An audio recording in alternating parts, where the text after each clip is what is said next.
Namo Bhagavate Vasudevaya.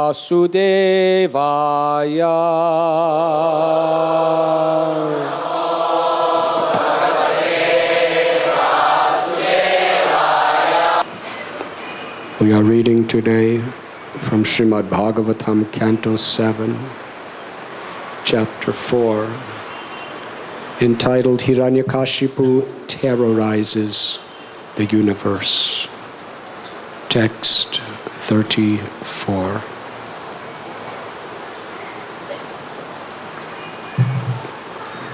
Narada Muni is taking immense pleasure in glorifying the qualities of Prahlad Maharaj.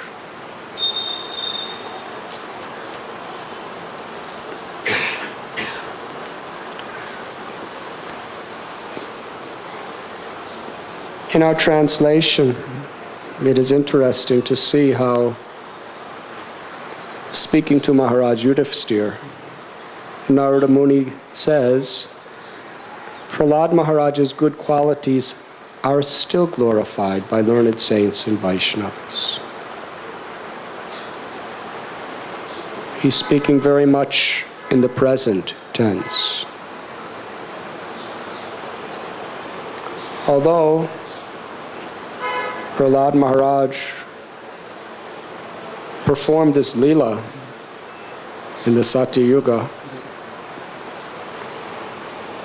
Narada Muni is speaking to Yudhishthira Maharaj at the very end of Dwapara Yuga. That means this pastime, historically within this particular planet, took place long before.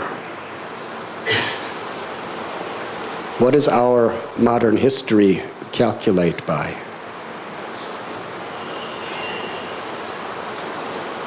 The United States of America, the very, very influential, powerful country in this world,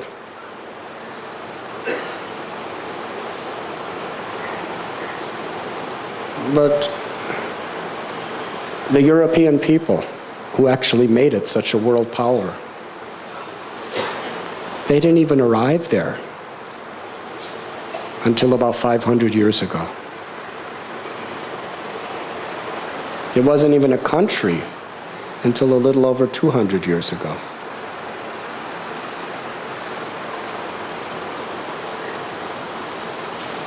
And we think that is a long time back.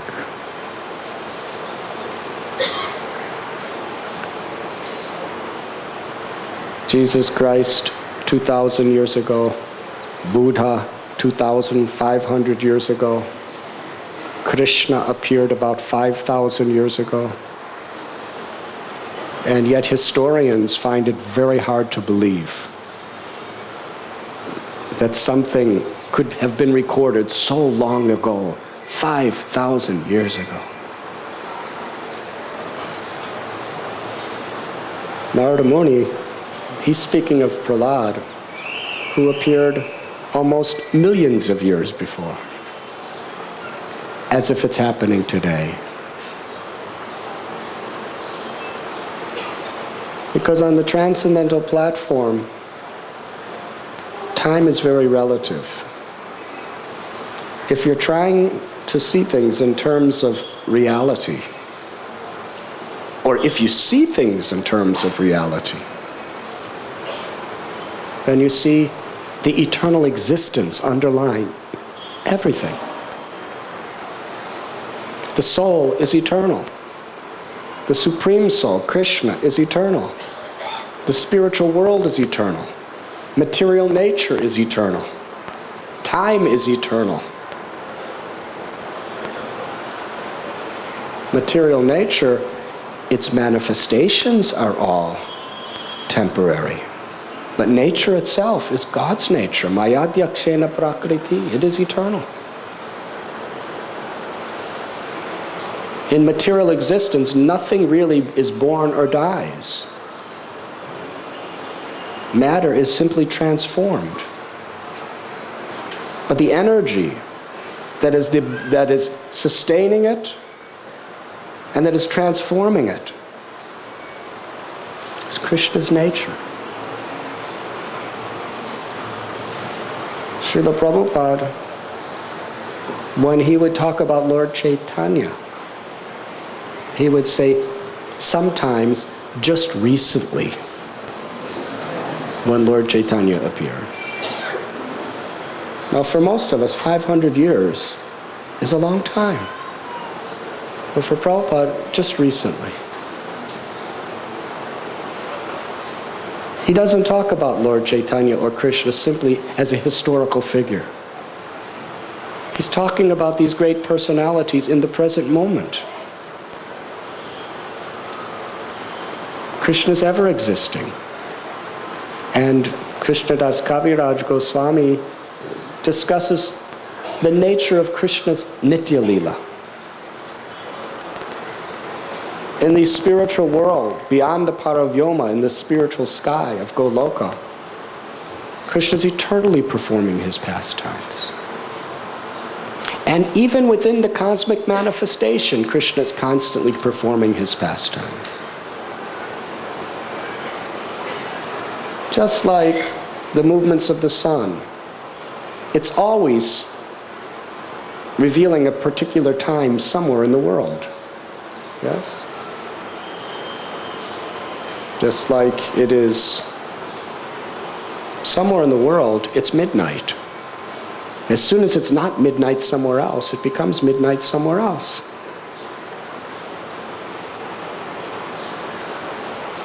Similarly, as soon as Krishna performs a Leela in one universe, as soon as that is complete, the same Leela is performed somewhere in the cosmic manifestation. Krishna is always killing Putana somewhere in the cosmic manifestation. Krishna's always performing Rasa Leela.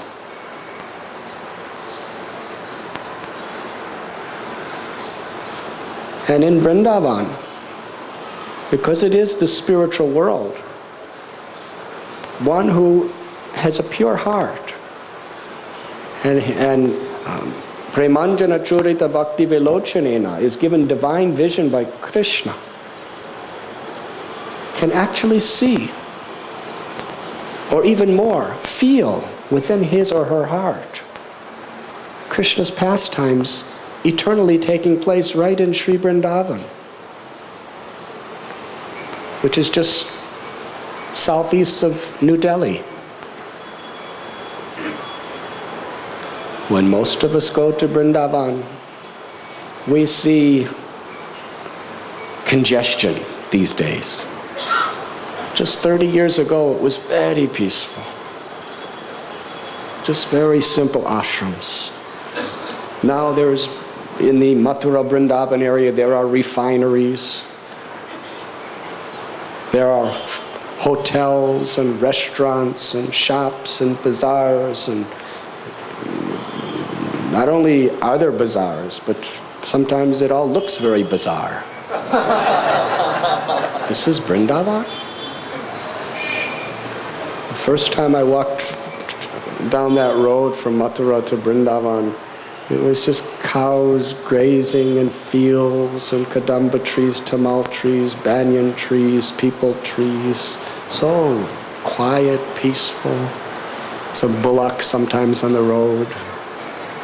Now trucks and buses and big hoardings or billboards advertising Vrindavan.com. And different 5-star hotels, and I don't know how many stars actually, but very different. But that is just a layer, a thin veneer. But the aprakata, the true essence of what Vrindavan is, can only be felt by the mercy of Krishna.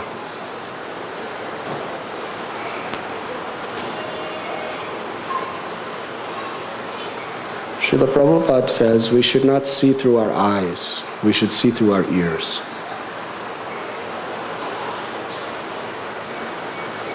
When we have faith in the words of Guru, Sadhu, and Shastra, through that faith we attract Krishna to reveal the truth, the essence. Otherwise, we only see what's temporarily appearing on the surface. So when we hear the glories of the Lord, in the present tense in Vrindavan, this is where Krishna is dancing upon Kali. With that faith, we can feel it.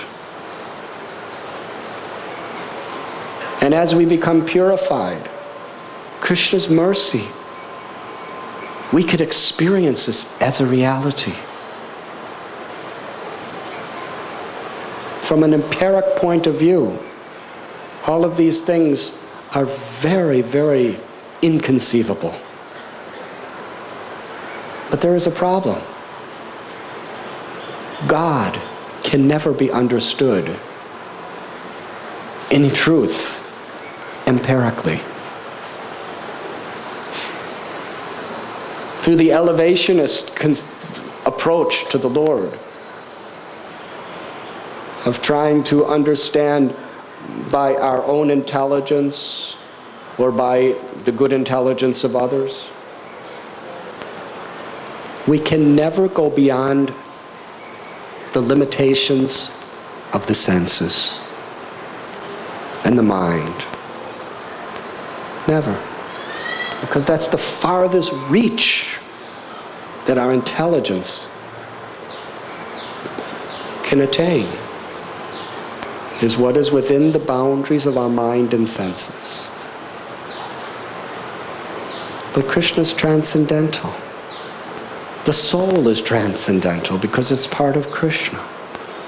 The truth underlying this entire material existence is transcendental. So how does a conditioned soul, limited by the boundaries of the mind and senses, see beyond that to the transcendent? It's not possible simply by our own efforts, because we're conditioned.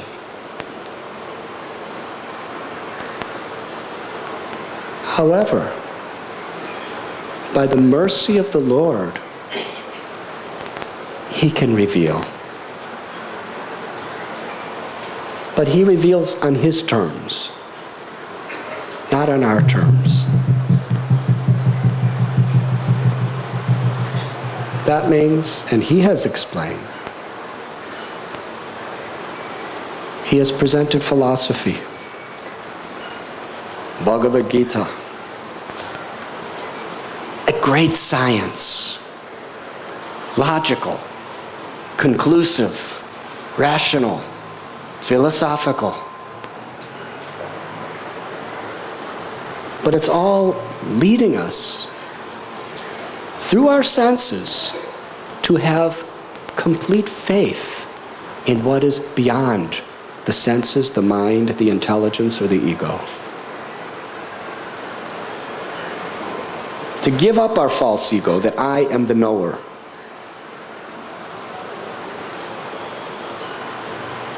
Sarva dharman parityajya mamekam sharanam vraja. Krishna tells, give up all varieties of religion and just surrender to me. It is that sharanagati, it is that surrender which opens our hearts to receive the mercy of Krishna. And that is all in all. The beginning of surrender is to hear with faith. Adosha tata sadhu sangota bhajana kriya. At the beginning, little faith. Krishna reciprocates with that faith, and from within our heart and through the environment around us, He somehow miraculously puts us in the association of His devotees. In that association, he gives us the opportunity to develop and open that faith.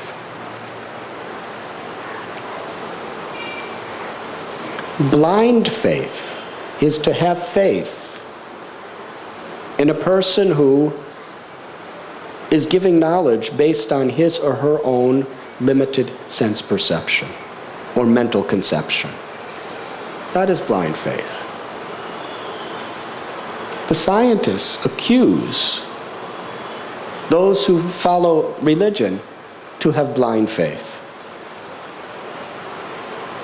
Yanisha sarvabhutanam tasyam jagrati samyami. Very interested. What is darkness for the materialist is light for the devotee. And what is light for a materialist is very much darkness for a devotee. Wants to sleep.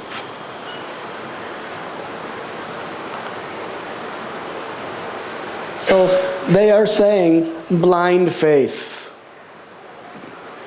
Blind faith to them means to have faith in something beyond your sense perception. If you cannot show me, why should I believe it?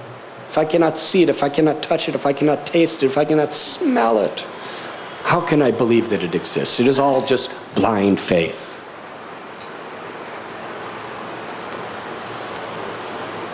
But for one who has a little bit of awakened consciousness,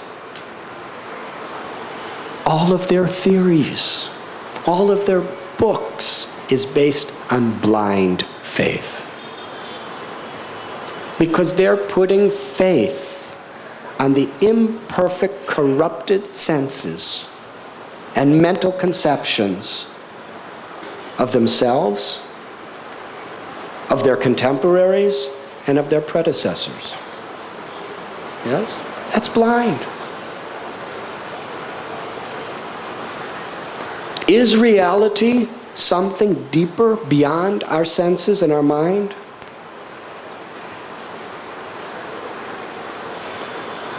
How the electrons and the neutrons are moving around. It's just theory, is it not, Vrishabhanu Prabhu?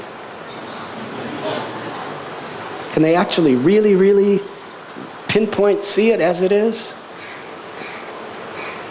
It's beyond their sense perception.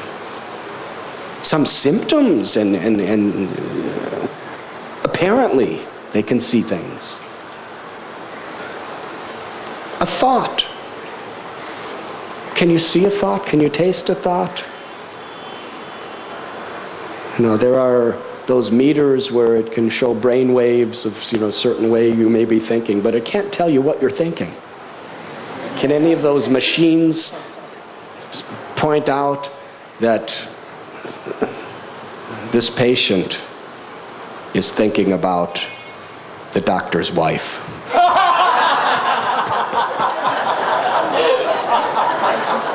If it could find out, that person would never take the test. But nobody knows. Nobody knows what you're thinking unless you speak it. So thoughts are something very much beyond the senses. But the reality of consciousness is subtler and beyond the mind. It is the basis, the support of life, consciousness. And Krishna, the absolute truth, is the supreme consciousness.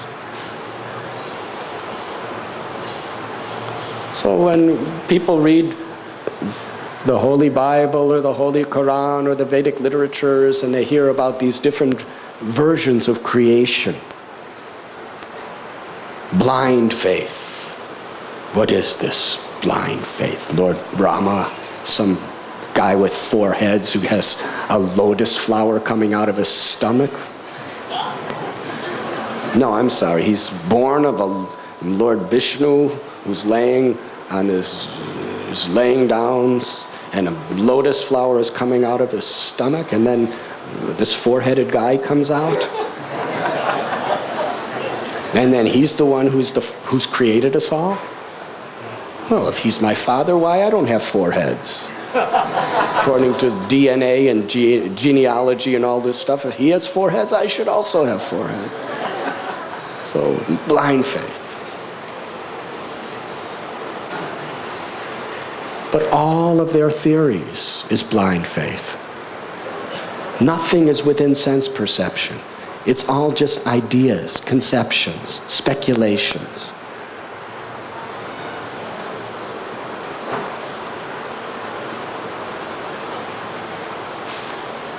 Real faith is faith in truth that is descending. Evam parampara praptam idam rajarshayavad. Krishna explains this is how we understand what is reality. Krishna, who is the absolute truth, speaks truth. And it descends through disciplic succession. It is spoken within the holy books, like Srimad Bhagavatam. And to open our hearts to accept it with faith. And to live by the principles that are being spoken. That is the process of realization or direct experience of the truth.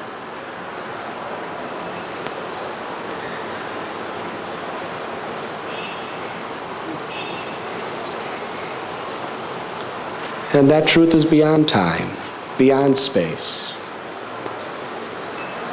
Just as the Lord is performing his Leela at all times in material creation, and is performing his infinite Leelas forever in the spiritual world.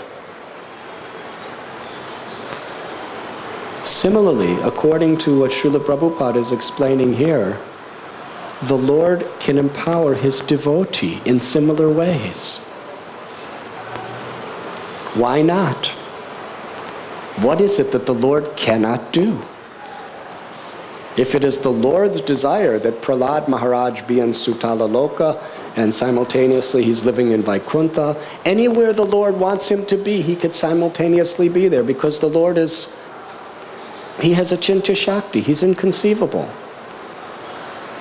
Once we accept the inconceivable potency of the Supreme Lord, then everything is possible for him.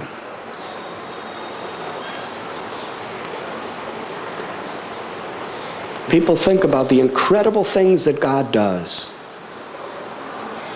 Sometimes even devotees think, they read Bhagavatam and they have to explain these things to other people. Think, why doesn't Krishna just do things more normally so it's not so difficult to understand? Ram only had one wife. That's easy to explain to people. 16,108 wives? And we want people to believe in that?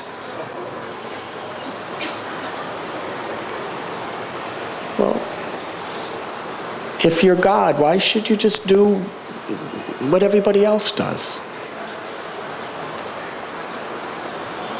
If we understand how Krishna is the creator of all existence, if we understand Krishna beyond the material existence in the spiritual sky, who has inconceivable potencies, he can have 16,108 wives.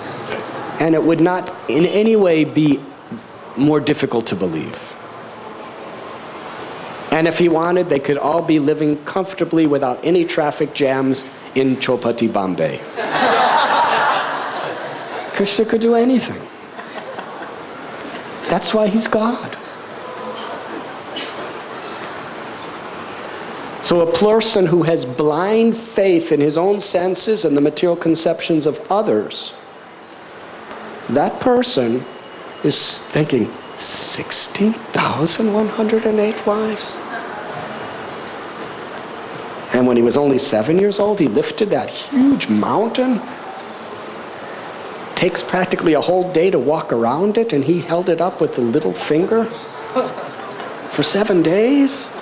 These are nice stories and they have very, very good moral meanings perhaps, but historical? How is this possible? But for devotees, anything Krishna does, any way he does it, if it is descending through the proper channels of Guru, Sadhu and Shastra, it simply makes devotees happy. They want to hear more and more and more and more. The taste to hear about Krishna, the taste to glorify Krishna.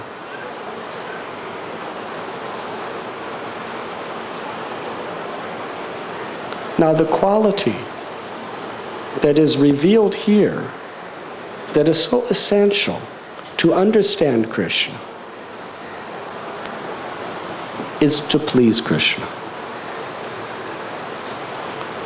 Bhakti in essence is very simple. Samsadir haritoshanam. If Krishna is pleased with us, not only can he reveal the innermost secrets of the soul, but he can also empower his devotee to do amazing things. When Srila Prabhupada was on Jaladuta, he wasn't just making material plans. Now, Prabhupada made a lot of plans, but the basic foundation of his whole mission was revealed in that prayer, wherein Srila Prabhupada is praying to Krishna. I have no qualifications. I do not have the power to speak, to reach these people's hearts. If you give my words your power, then only will they understand it. Just make me your puppet and let me dance as you want me to dance. And he signs, your insignificant beggar, A.C. Bhaktivedanta Swami. Prabhupada is giving his heart to Krishna's inconceivable potency, to be a puppet. That is the eternal truth.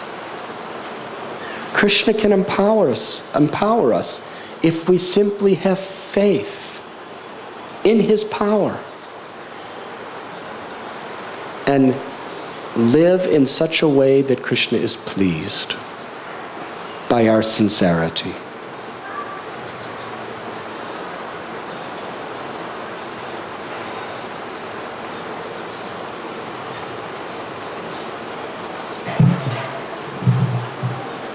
When Krishna is pleased with us, then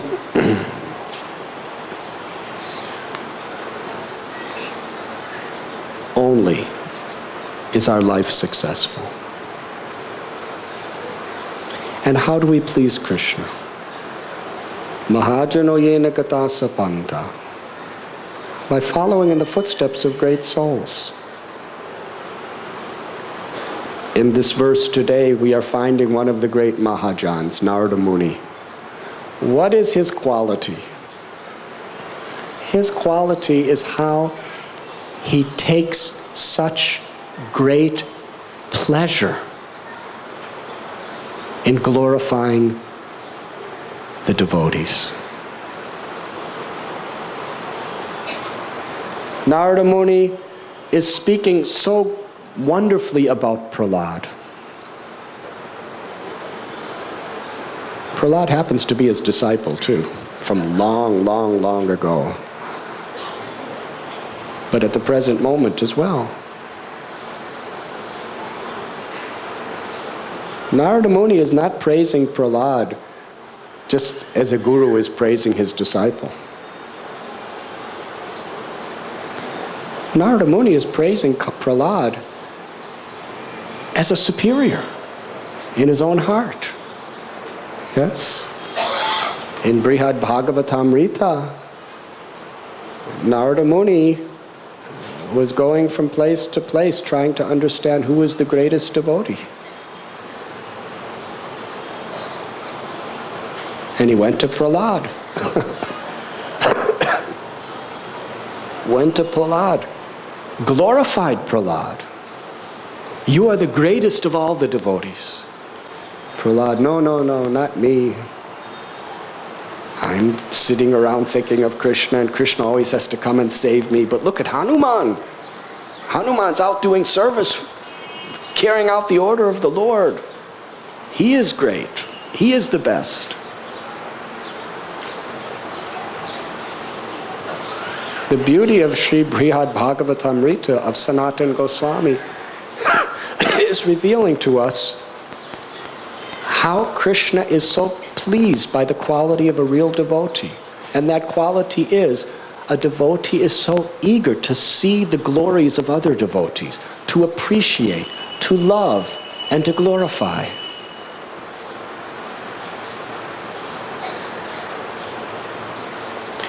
Yesterday's verse, we read how,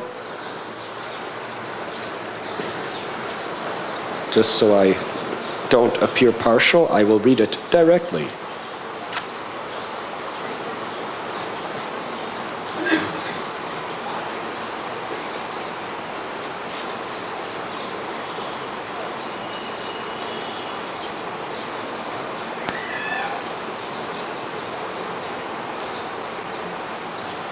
Unlike the other asuras, Prahlad was never envious of Vaishnavas. Hare Krishna. You remember that? It's very clear. According to this verse of Srimad Bhagavatam, if you are envious of a Vaishnava, then what are you? Did I hear Sura? Say it loud. Asura. Envy of a Vaishnava is a demoniac quality. We have so many demons in our hearts.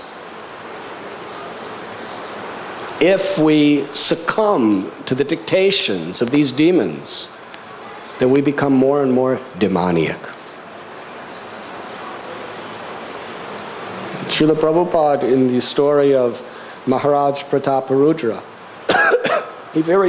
and in many other places, he strongly propounds this essential principle that Vaishnav means not to be envious. And envy means avaishnava, not Vaishnav. When King Prataparudra received Lord Chaitanya's very, very special mercy, the devotees were in ecstasy.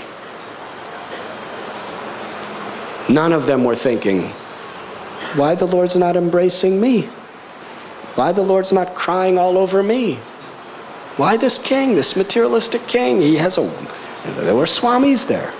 Why the sannyasis were not thinking, he's crying on this grihasta, why doesn't he cry on me? I renounced everything. He has a wife, he has a crown, he has a throne, he has a big house, all these materialistic things. I've given up everything. Sleeping on a mat, under a tree. Why? No. Everyone was happy, all the Vaishnavas, to see another person getting the Lord's mercy. If the Lord decides to show his favor to someone or empower someone, who are we? Who are we to challenge? Why are you empowering him? Why not me?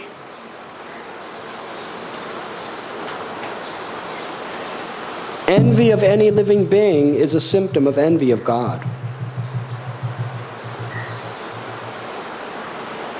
One of the quickest and easiest ways to become a pure devotee and go back to Godhead is just to chant Hare Krishna sincerely and enjoy seeing other people getting mercy. And appreciate the Vaishnavas and what the Vaishnavas can speak and what they can do. That appreciation itself of a Vaishnava is one of the greatest forms of glorification of the Lord. Appreciating a Vaishnava is one of the greatest ways of pleasing the Lord. But envy is one of the most major setbacks in our spiritual life.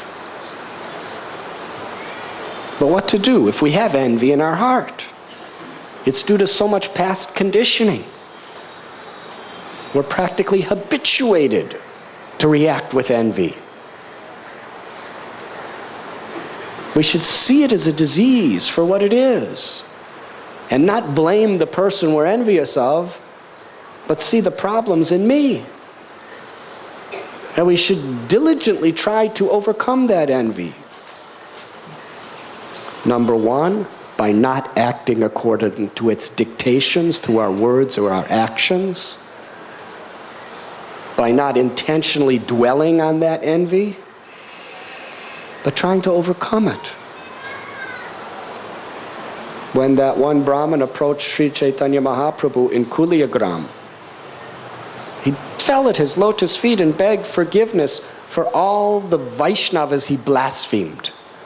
He said, now I understand who you are, but previously I was constantly blaspheming your devotees. Lord Chaitanya Mahaprabhu, he didn't say, oh, then you will go to hell. He said, blaspheming, speaking ill of a Vaishnav is like drinking poison with your mouth. Yes, you speak with your mouth.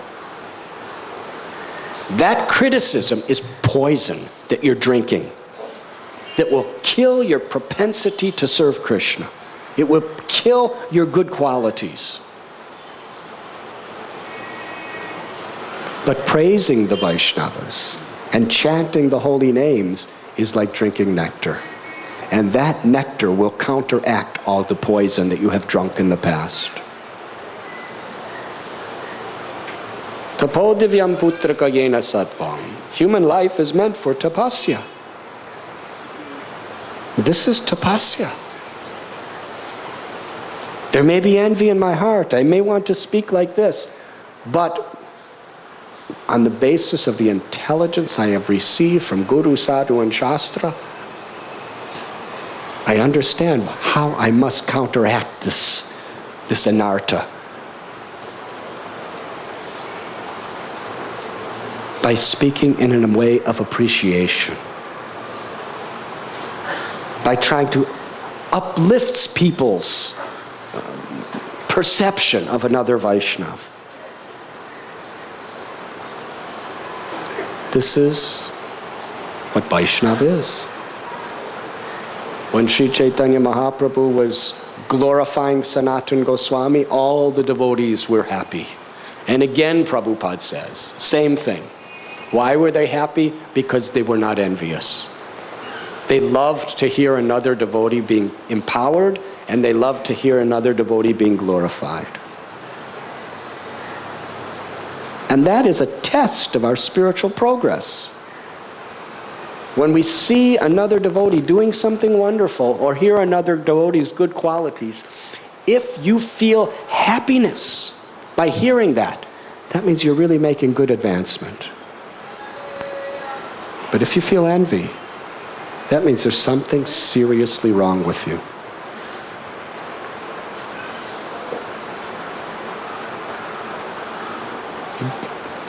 That means there's a disease. Don't be discouraged. Just take the medicine and get rid of that disease. But if you don't see for what it is, it will consume you.